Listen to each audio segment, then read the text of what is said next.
একটা ছেলে একটা মেয়েকে অসম্ভব রকমের ভালোবাসতো, কিন্তু মেয়েটা এমন একটা কথা বলেছিল যে ছেলেটা আর সাহস পায়নি যোগাযোগ করতে। কি ছিল সেই কথা? এই গল্পটা পাঠিয়েছে নওগাঁ জেলার রানীনগর থানা থেকে শান্ত নামের একজন।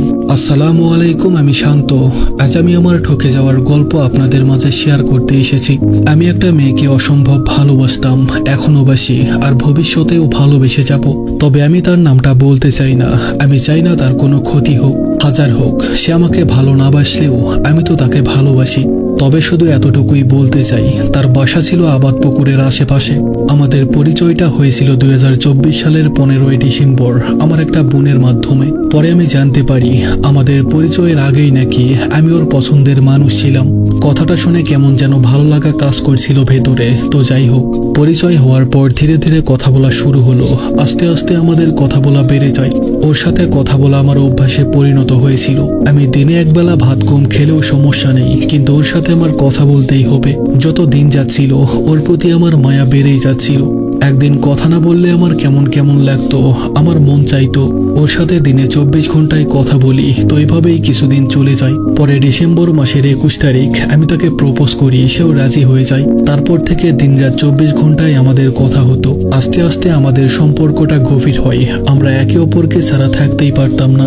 এভাবেই কিছুদিন যাওয়ার পর আমি আমার পরিবারের সাথে তার পরিচয় করিয়ে দিই। সে আমার আব্বু আম্মুর অনেক পছন্দের ছিল। আমার আব্বু আম্মুর সাথে মাঝে মধ্যে কথা বলতো, আবার আমার আম্মুর সাথে সে অনেকবার দেখাও করেছে। আমার আব্বু ওকে মা বলে ডাকতো। তারপর থেকে আমাদের ভালোবাসা আরও বেড়ে যায়। ওর একটা ছোট ভাই ছিল, আমি তাকে আদর করে কেলটু বলে ডাকতাম।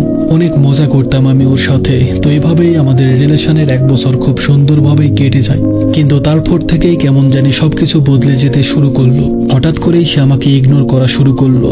আমি যেটাই বলি যাই করি সবকিছুতে সে ভুল ধরতো। আগে যেখানে আমার একটা মেসেজের জন্য অপেক্ষা করতো, সেখানে এখন আমার ফোন গেলেই সে বিরক্ত হতো। আমার সাথে কথা বলতে চাইতো না। কল দিলে কল কেটে দিত, মেসেজ দিলে রিপ্লাই করতো না। ধীরে ধীরে আমাদের কথা বলা কমে গেল, আর দূরত্ব বাড়তে লাগলো। সে আমাকে বলতো, তোকে আর আমার লাগবে না, তুই আমাকে আর ফোন দিবি না, তোকে আর আমার ভালো লাগে না। আমি তবুও বেহায়ার মতো তাকে ফোন দিতাম একটু কথা বলার জন্য। কিন্তু সে সবসময় আমাকে অবহেলা করতো, কথা বলতো না। আমি ওর অবহেলা মানতে পারতাম না, তবুও সবকিছু সহ্য করতাম, কারণ আমি যে তাকে অনেক বেশি ভালোবাসতাম। একদিন তার সাথে কথা না হলে আমি পাগলের মতো হয়ে যেতাম। আমার মাথায় প্রচন্ড যন্ত্রণা করতো, এখনো করে। দিনের পর দিন অবহেলা সহ্য করেছি শুধু এই আশায় হয়তো একদিন সবকিছু আগের মতো হয়ে যাবে, কিন্তু কিছুই আর আগের মতো হয়নি। তো 2026 সালের 25শে এপ্রিল আমাদের শেষ কথা হয়। তারপর থেকে আর আমাদের কোনো কথা হয়নি। আমি আর ওর সাথে যোগাযোগ করিনি, কারণ সে এমন একটা কথা বলেছিল। তারপরে আমি আর ওকে মেসেজ করিনি। সে আমাকে বলেছিল, আজকের পর থেকে তুই যদি আমাকে মেসেজ দিস তাহলে তোর জন্মের কোনো ঠিক নেই, আপনারাই বলুন। তারপরে আমি তার সাথে কিভাবে যোগাযোগ করি, তবে আমি এখনো একটা উত্তর খুঁজে পাই না। আমি তো কোনো অপরাধ করিনি, কোনো অন্যায় করিনি, তার সাথে ঝগড়াও করিনি। তাহলে কেন সে আমার সাথে এমনটা করলো? আমার সাথে এমনটা না করলেও তো পারতো। এই চোখে মানুষ সত্যিকারের ভালোবাসা পায় না, আর সে পেয়েও মূল্য দিল না। কত স্বপ্ন, কত ইচ্ছে, সেই ইচ্ছে করেই সবকিছু শেষ করে দিল। আমি তোমার উদ্দেশ্যে কিছু কথা বলতে চাই।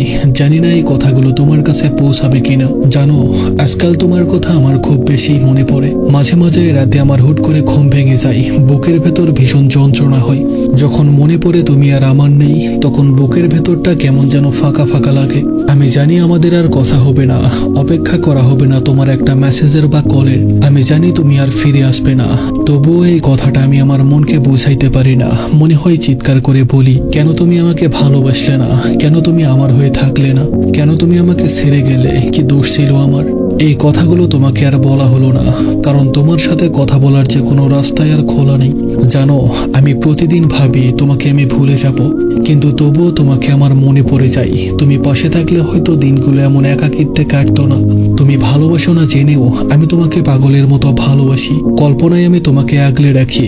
একটাবার ভেবে দেখো তো, আমি কল্পনায় যদি তোমাকে এতটা ভালোবাসি, তাহলে বাস্তবে তুমি যদি আমার হতে, আমি তোমাকে ঠিক কতটা ভালোবাসতাম। তোমাকে কল্পনা করেই আমি সারাটা দিন কাটিয়ে দিতে পারি। তুমি আমার হৃদয়ের একদম গভীরে আছো। তোমাকে ভুলে যাওয়ার যে আমার কোনো সাধ্য নেই। তুমি হয়তোবা আমায় ভুলে গেছো, তবে আমি তোমায় 1%ও ভুলতে পারিনি। আমি এখনো তোমায় নিয়ে স্বপ্ন দেখি, তোমাকে নিয়ে সংসার সাজাই। আমি জানি তুমি হয়তো আর ফিরে আসবে না। আমি তবুও তোমার জন্য অপেক্ষায় আছি। যদি তুমি ফিরে আসো, এই এক জীবনে আমার আর কিছু চাওয়ার থাকবে না। সবাইকে।